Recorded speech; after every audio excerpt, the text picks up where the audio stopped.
रख हौसला वो मंजर भी आएगा, प्यासे के पास चलकर समंदर भी आएगा। थक कर ना बैठ मंजिल के मुसाफिर, मंजिल भी मिलेगी और जीने का मज़ा भी आएगा। आप सभी का स्वागत है आपके अपने इस चैनल पर। तो देखिए यहाँ पे आज हम एक सीख इस कहानी से ले सकते हैं। कहानी हम पढ़ने वाली है जो कहानी है चिड़िया के ऊपर।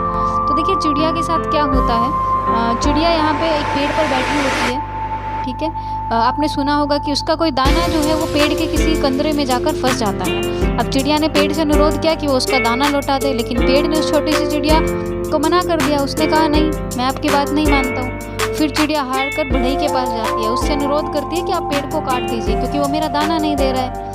अब एक दाने के लिए बढ़ई ने भी पेड़ काटने से मना कर दिया। फिर चिड़िया राजा के पास जाती है, उसने कहा राजा से उसने कहा कि तुम बढ़ई को सजा दो क्योंकि वो पेड़ नहीं काट रहा और पेड़ मुझे दाना नहीं दे रहा है। तो राजा ने उस नन्ही सी चिड़िया की बात सुनकर उसने उसको डांटा और वहाँ से भगा दिया कि एक दाने के लिए यहाँ पे किसी को सजा कैसे दे सकते हैं। चिड़िया ने फिर भी हार नहीं मानी, वो महावत के पास जाती है और फिर कहती है कि अगली बार राजा जब आपकी पीठ पर बैठे ना तो आप उसे गिरा देना, क्योंकि राजा बढ़ई को सजा नहीं दे रहा और बढ़ई पेड़ नहीं काट रहा और पेड़ उसको दाना नहीं दे रहा।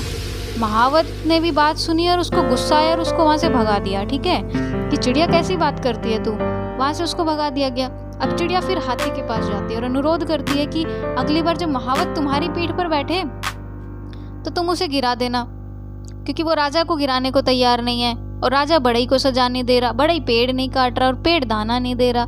हाथी भी बिगड़ गया। उसने कहा छोटी सी चिड़िया, तो इतनी सी बात के लिए मुझे महावत और राजा को गिराने के बारे में सोच भी कैसे रही है।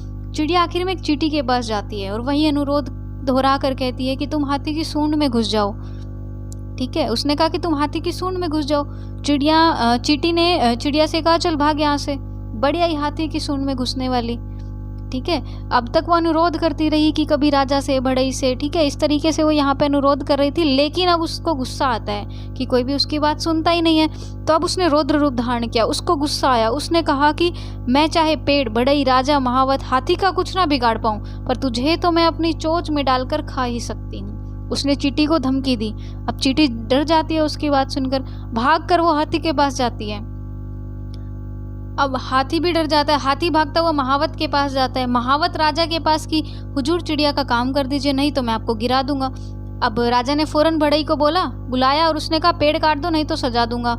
बढ़ई पेड़ के पास पहुंचा तो बढ़ई को देखते ही पेड़ बिलबिला उठा, वो डर गया। तो उसने कहा मुझे मत काटो, मैं चिड़िया का दाना लौटा दूंगा। तो देखिए इस कहानी से आपको सीख मिली कि जब तक आप अनुरोध करते रहे, अनुरोध की मुद्रा में रहे या दूसरों के भरोसे रहे, तब तक आपके काम नहीं बने। लेकिन जिस दिन आपने अपनी स्वयं की ताकत को पहचाना, उस दिन संपूर्ण सृष्टि आपके सामने झुक